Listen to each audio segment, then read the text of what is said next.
Find other great podcasts like this one at podmoth.network. Cannot be saved. Follow me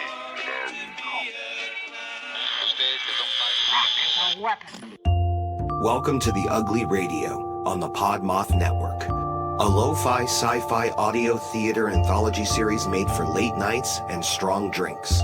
Join us monthly as we broadcast a pirate signal across time and space, featuring stories, songs, and frequencies from a rotating list of voice actors, writers, storytellers, and musicians. If you're looking for high-quality science fiction, skin-crawling horror, and other genre fiction, listen to The Ugly Radio on the Podmoth Network, now available wherever you get your podcasts. The Ugly Radio. See you in the void.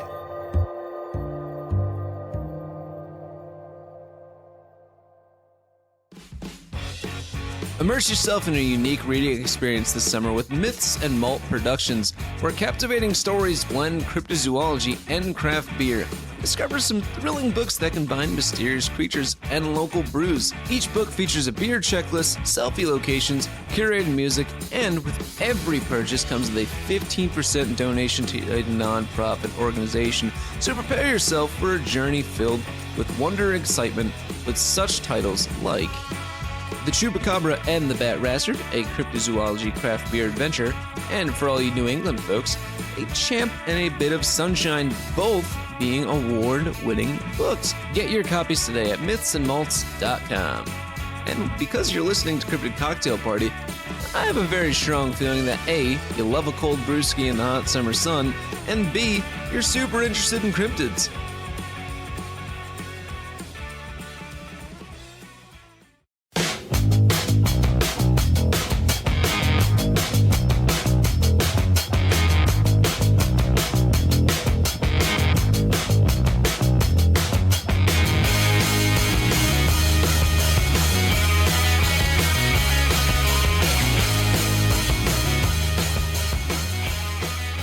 Hello, everyone, and welcome back to another episode of Cryptid Cocktail Party, a show where we have a few drinks, share a few laughs, take a dive into the unknown.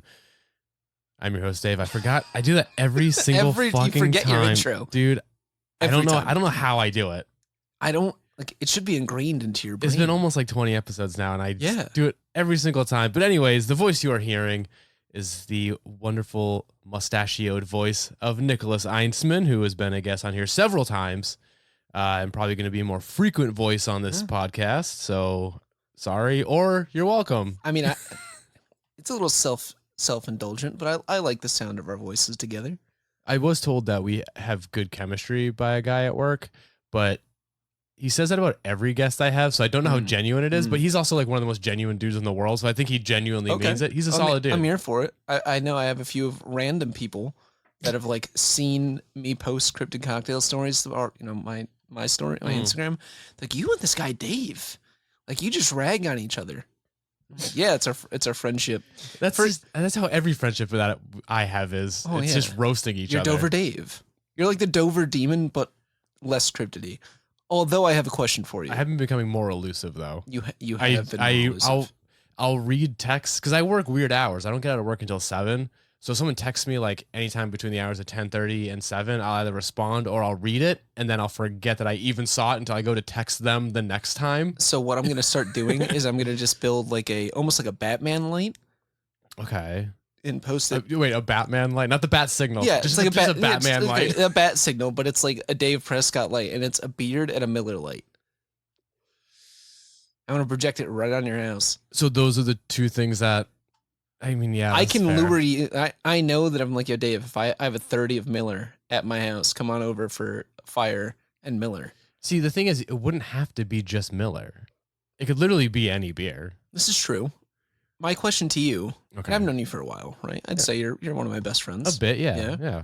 Why do you have arguably the worst DC movie action figure in your... You have a Suicide Squad Enchantress. Oh, my rock candy? Yeah. So it's terrible. One year at GameStop, they had a Black Friday sale, and one of the things was like a mystery box, and one of them, and they had like a GameStop exclusive Claptrap Funko Pop, and you can get like either like the noir one, a gold, like a shiny gold one, or something, like one of them. So I bought the mystery box to try and get one of those claptraps. Yeah. I got a claptrap, but then it also came with this Rock Candy Suicide Squad Enchantress GameStop exclusive also, and I just never got rid of it. You know, I'll check eBay once in a while, see how it's doing. It fluctuates in price. Yeah. But all right. That's why. We're here today. Talk about some spookies, some kookies, Whoa. and some unknowns. I don't know what we're talking about, but like You're trying to take over my hosting duties? no, I'm trying to get like move along. Yeah, we have been. Yeah. Let's dive right in. Why don't we just dive right in? Why don't we just push right along? Let's dive right in. Nicholas, we've been living in Philadelphia now for what, like 5-6 years almost? I think going on 6. It's been a while, but I realized I didn't know much about the history of Philadelphia. I know that Ben Franklin's big here. H.H. Holmes, the prison he died in, is now an Acme in South Philly. Nuh-uh. That's hilarious. It literally says, like, if you go outside, I'll send it to you next time down there. There's a plaque, and it says, "Prison that imprisoned H.H. Holmes." It's like a pride point of East Passyunk. All right. Yeah, we got Ben Franklin. We got Big Bell. Monopoly. Big Bell. Monopoly. We got Rocky Steps. Yeah. What else? Cheesesteaks. John. Wonder Years. Yeah. Philadelphia's not that great. No, it's kind of the worst. I love it, but it's kind of the worst. Well, how versed are you in your World War II secret technology, military conspiracy theories involving the Philadelphia Naval Shipyard? I have a very strong feeling I know what we're going to be talking about, and not as versed as I would like to be. Okay, so today we're going to be talking about one of my favorite conspiracy theories ever because A, it is batshit insane, and B, it's 100% not real. There's like, for a fact, everything I'm going to be talking about today is like in the biggest of quotation marks that you could ever picture in your entire life. Yeah. It is not real. It's No. fun. It's fun. It's one of my favorite things ever. Yeah. And the fact that it got so big, and it to this day in the UFO community, for some reason, not even conspiracy circles, Just UFO. the UFO specifically, community yeah. is still like one of the biggest things ever. It fucking boggles my mind, and I love it. It is almost because I have a very strong feeling. I know I'm like 99% sure I know what you're talking about. It's the David Cronenberg of conspiracies. Yeah. Just because of what happens to the people involved. Yeah. Oh shit, I haven't even said what it is yet, have I? No. Oh shit, we're talking about the Philadelphia experiment. It is the David Cronenberg of conspiracy theories. It really is the David Cronenberg of conspiracy theories. It's wild. Yeah. So you know a little bit. I told you I was going to do this episode on before you were going to be a guest. Yeah, I didn't look anything up. It's still one of those, like, I own books about it and I can't. Well, here's the Can't get through thing: it. is that like whatever little you know, There's so much more. no, is that You think? there's no more. I heard a rumor Oh, that God. Barack Obama Oh, God damn was it. somehow like, this is. No, that's the Montauk Project. That's different. Where No, they're- I thought it was. No. Oh yeah. It's too many projects, experiments. The Manhattan Project, Montauk, Philadelphia. Yeah, the Manhattan thing was real though. Unfortunately, So, a lot of people got hurt with that one. all right, let's dive right in, Nicholas. Are you ready for this? No, but I guess we're gonna go. All right. So the Philadelphia experiment is one of the more wilder WW2 conspiracies involving the military, secret technology, and the great city of Philadelphia, where we currently reside. The Philadelphia experiment, also known as Project Rainbow, was a top secret project under the auspices of none other than Albert Einstein, Nikola Tesla, and John von Neumann that utilized Einstein's unified field theory. What do you have to say? You were about to say something. So my question is this like why Tesla and Einstein hated each other? Did this like add fuel to the I fire? fucking don't know. Probably. I didn't know Einstein and Tesla hate each Oh, other. it was like no, I'm sorry, it was Tesla and that other fucker. The guy who invented electricity. Yeah, the guy that electrocuted the elephant. Benjamin Franklin. Benjamin Franklin, yeah. Or no, Thomas Edison. No, it's Benjamin Thomas- Franklin. You're right. No, it was definitely not Ben Franklin. We'll go with it. Yeah. But yeah, so it was a project under the guise of Einstein, Tesla, and Newman that utilize Einstein's unified field theory, which I tried to learn about to kind of give like you guys listening a better understanding of it. But within like 10 minutes, my brain kind of just shut off, and I ended up just watching YouTube videos about the heaviest breakdowns so far of 2023. I'm all ears. Oh, I have nothing on that. Okay. It sounded like, oh yeah, watch a bunch of YouTube videos to explain it. No. Oh no, I meant like the heaviest breakdowns of like deathcore and hardcore. Yeah, right. Some pretty good ones so far. That'd be a really good deathcore band name. Philadelphia Experiment. I'm sure it's probably a grind band. Or a thrash band. But anyway, so the whole point of the project was to turn U.S. naval ships invisible to enemy radar while also reversing the magnetic field around the boats to counter magnetic sea mines and torpedoes. But as we will learn, even the brightest minds with the best intentions don't always get it right. I had to do like a little radio thing there. Now, this is 1943, just 2 years after the U.S. entered World War II, and I couldn't find any evidence of the project being in development either before our involvement in the war or if they only spent like 2 years trying to perfect this technology, which, I mean, it does seem kind of sketchy that they would only spend 2 years on trying to perfect invisibility, quote unquote, and then be like, good enough. Yeah. So you know what? We got this one in the bag, boys. Let's make it work. Yeah. So I'm going to yada yada a bit here and get to like the good stuff because there's some stuff that's all dumb. So once they decided it was time to test the technology. Time to test the technology. It's alliteration at its finest. I wrote it and I didn't read it out loud before I decided to go with it until just now, and it was bad. But they decided to test the technology with some pigs on a boat. Now, once the pigs were in position, they fired up their generators and flipped the switch. The ship itself that they tested these pigs on disappeared and reappeared. Good job, everybody. We did it. Invisibility, folks. We did it. It's just the Hulk meme from Endgame. Invisibility. Yeah. But when they went to check on the pigs, they noticed that some of the pigs had burn marks on them. Others were violently ill. And then some of them just straight up vanished from existence.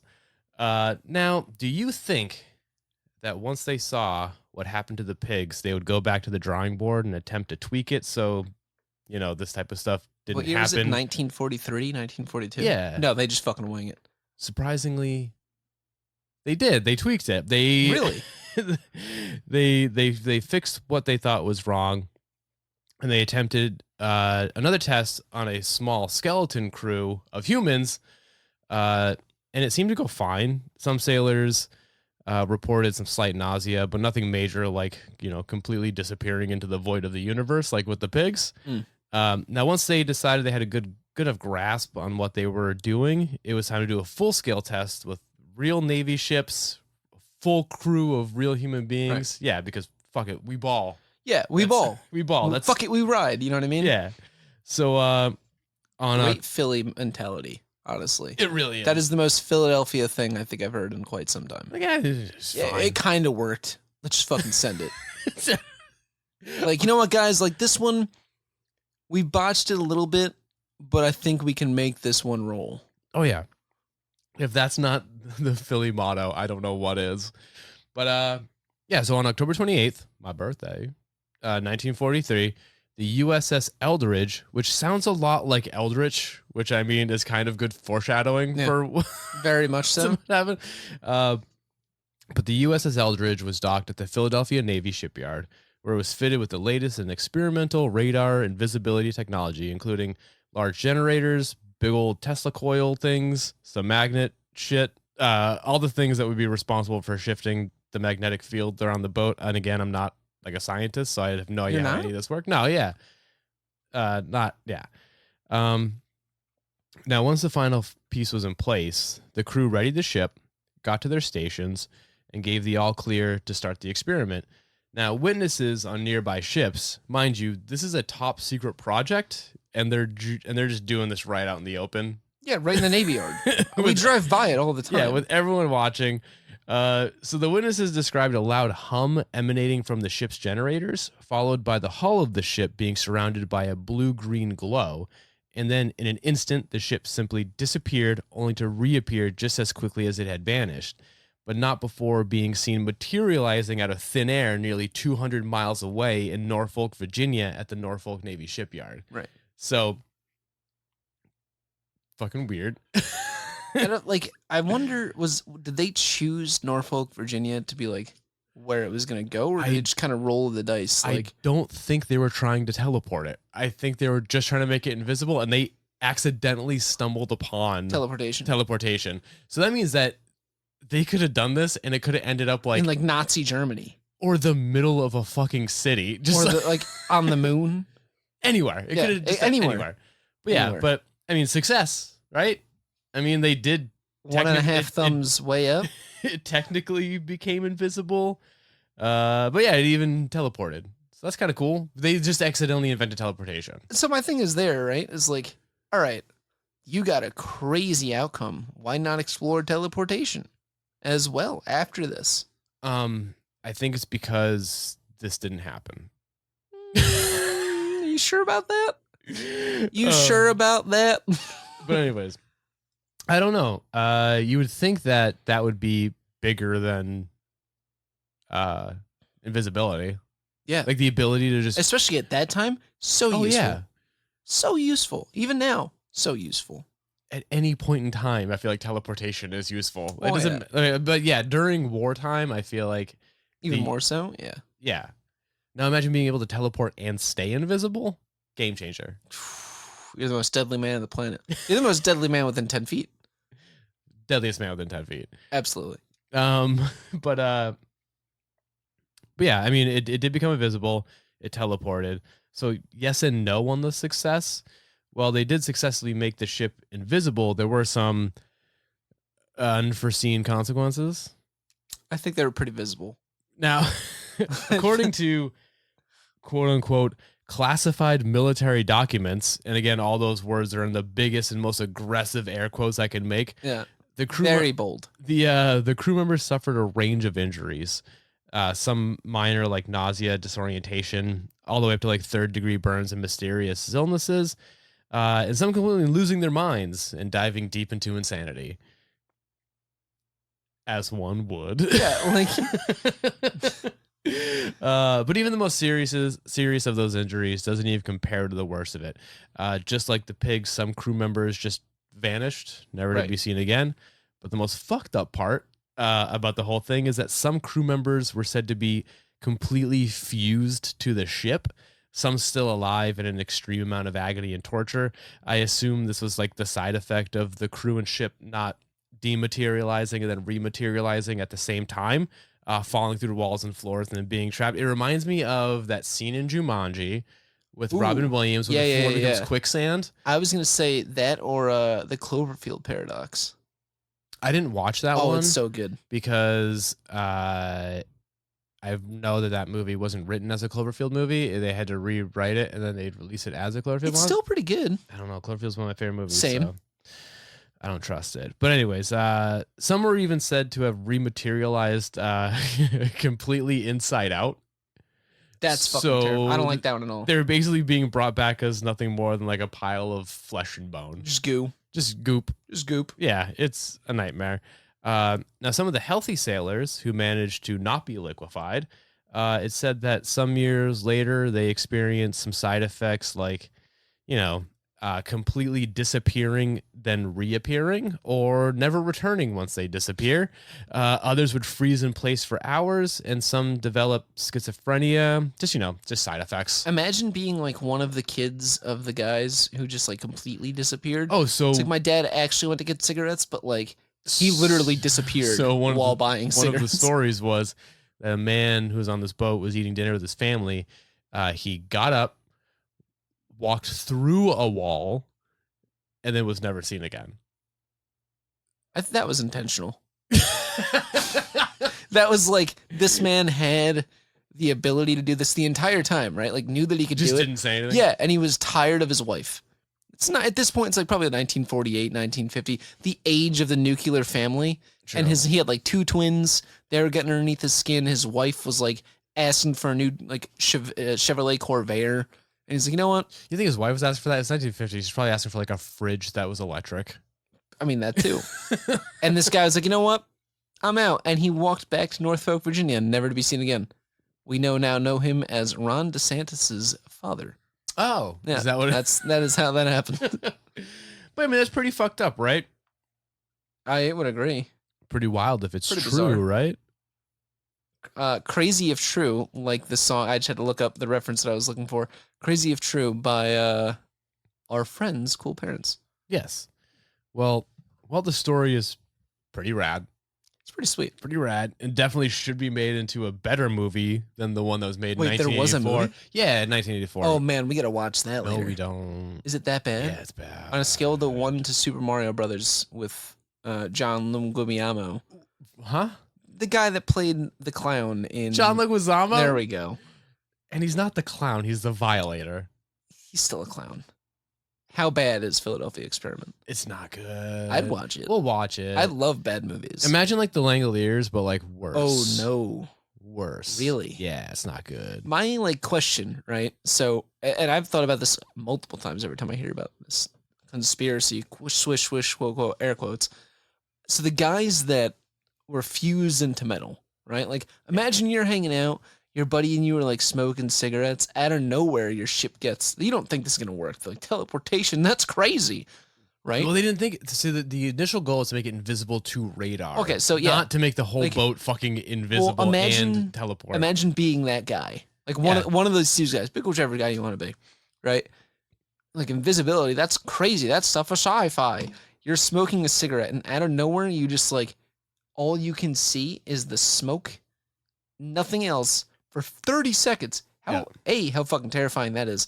B, you wake back up and like you see through the porthole, there's trees and shit. You're nowhere near where you are. And 15 seconds later, you're back in Philly. But by the way, your best friend Steve, he's now Metal Man. Well, you know, I think that's what drove them to insanity. Well, my question there is the people that were fused with metal. Yeah. Right? They just sawzall them out? Like make a little chunk, put them on wheelers and kind of... So I don't know. So fun fact about the Eldridge is that it's no longer in commission and it was actually scrapped and sold for like parts and recycling. So if this are we drinking out of recycled men's bodies? See, I don't know. See, that's the thing. If this was real, that means that like they would cut it apart. They would find like half an eyeball or like... Well... Are they dematerializing and like their bodies are being spread out throughout the ship? Or are they like their bodies just in one solitary place? Imagine like just you're like stuck to the side of the ship. Like again, like Robin Williams and Jumanji. Right. Like one half of you is above. Oh, so it's half one half is below. Okay, so you're getting split up into portions. Yeah, you're all fucked. Oh, that's fucked. See, if you're like just a body, you know, everything's intact and you're still like you can cut around that. No, this is like they're fused like true to the ship. Lovecraftian horror. Yeah, it's a nightmare. The one guy's head that's just like on the front of the boat. I ain't got nobody. He's just somehow alive. He's like the fucking masthead of like an old pirate ship, but just like fused to it. Yeah. Chest hair blowing in the wind, baby. Like I said, while the story is pretty good, it's a pretty good story. There isn't really any real evidence that it happened. According to the story, there were plenty of witnesses to the Philadelphia experiment. I mean, they did it in full view of the workers and the other ship's crews at the Philadelphia Navy Yard in broad daylight. So you would think that there would be at least a dozen or so stories about this, whistleblowers coming from left and right. Why would they be? It's invisible. They all... What do you mean? The ship, think about it, the timeline of this, right? They watched it blink out of existence and then come back. It didn't turn invisible and stay invisible. No, that's what I'm saying. It blinked in and out. It wasn't like instantaneously. It's 1943. People don't even know what instantaneously means. Okay, well... But that's what I'm saying is like, I imagine the cover-up on that was so easy. Okay. If it truly happened. We're going to get to this. Thank you. Okay, so this whole conspiracy comes from one man named Carl Meredith Allen. Now, in 1956, Morris K. Jessup, author of the book The Case of the UFO, and who was also a pretty well-respected astronomer for a bit. I say a bit because he ended up leading a lot into the UFO thing. Yeah, he's pretty well known. Yeah, and then he ended up losing all credibility and then killing himself. Yep. He was also one of the first to combine UFOs in the construction of ancient monuments, making him the first ancient alien theorist. Like years before Eric von Daniken, whatever, wrote the book Chariots of the Gods. Jessup started getting letters, like dozens, from Allen, who was using the pseudonym Carlos Allende, trying to convince Jessup to stop whatever he was working on and investigate the conspiracy surrounding the USS Eldridge, claiming he was a witness to the whole thing while working as a deckhand aboard a ship named the SS Andrew Furuseth. Now, Jessup responded to Allen, and in trying to get him to provide any further evidence, he didn't really have anything to back up his claims. Now, around the same time that Jessup was receiving his letters, the U.S. Office of Naval Research received a package with the words written on it, "Happy Easter." So this is the first Easter egg. Sure. Now, inside the box was a heavily annotated copy of Jessup's book. It appeared at first to be annotated by 3 different people, each using a different shade of blue pen and referring to each other as gypsies. The gypsies noted in the book that they had knowledge of aliens on Earth, things related to UFOs, and suggested that Jessup's research on unified field theory was too close to some actual alien technology and contained many allusions to the Philadelphia experiment. Now, in 1957, the ONR, the Office of Naval Research, had Jessup come look at the book and the annotations, and he confirmed that the handwriting was indeed Allen's, because he had been receiving letters for a while at this point. And then in 1969, Allen actually admitted not only to sending the package, but also the one behind the writing in the book. He said he did this to, quote, scare the hell out of Jessup, end quote, to get him to stop working on the unified field theory because Allen thought it was dangerous. He eventually retracted this admission because, of course, he did. Yeah. So you might be asking yourself, well, who is Carl Allen? What's his MO? Who is this guy? Well, that's a question a lot of people had for a long time, and that is until 1980 when journalist Robert Gorman wrote about the man after he realized he had a family connection with Allen, and then ended up interviewing his family, who described him as a, quote, creative and imaginative loner, end quote, and that Allen had a history of mental illness and speculated that being the reason for his behavior. So pretty much it painted Allen as a smart, creative man, but just in the throes of a mental break of delusion and concocted the whole story. But none of that mattered. The story became a staple in the UFO and conspiracy theory circles. It only grew in popularity thanks to Jessup not really helping to quell any of the rumors. And it got so big, so much so that in 1996, the ONR had to release an official statement saying, quote, ONR has never conducted any investigation on invisibility, either in 1943 or at any other time. The ONR was established in 1946. In view of present scientific knowledge, ONR scientists do not believe that such an experiment could be possible, except in the realm of science fiction. So there you have it, the story of the Philadelphia experiment, a hoax created by a man going through a mental health crisis that gathered so much steam that to this day it's still being cited as a real event and cover-up, or conspiracy theory. I got my own. Ready for this? I'm ready for it. It is real, and Allen went crazy due to the amount of gaslighting the dude received from the government and everyone around him. Or maybe he was like on the ship. He wasn't. He said he wasn't. Maybe he doesn't remember. Why wouldn't you remember? I feel like you'd remember. Why would you claim to be a witness from a distance? If I don't you know. were a witness? They go crazy. He could, like, his mind could have gotten jumbled. I mean, I guess. I mean, yeah, but no. But yeah, but like my thing, it's always been my like biggest, not quarrel with this conspiracy theory hoax, if you will. So much stuff from like World War II has come out, especially over the past like 20 years. I don't know. This is giving me big like the Nazi Bell vibes. Yeah, but look how much we like quote unquote know about that. We don't know anything about it. Yeah, we know like where it was apparently kept. They have like the structure that's super radioactive. We have the fucking that weird structure in the middle of fucking Philly by the golf course thing that looks like it could hold the bell. Yeah, but we know what like people put, and that was like built by someone. This one just showed up and was like full of radioactive shit. It didn't show up. You know what I meant? Like we found it. Yeah, but no. I don't buy into it, Nicholas. Well, I don't buy into the fact that a ship went invisible. Because it didn't. It might have. It did not go invisible. But who's to say? I don't know. I like that shirt. Thank you.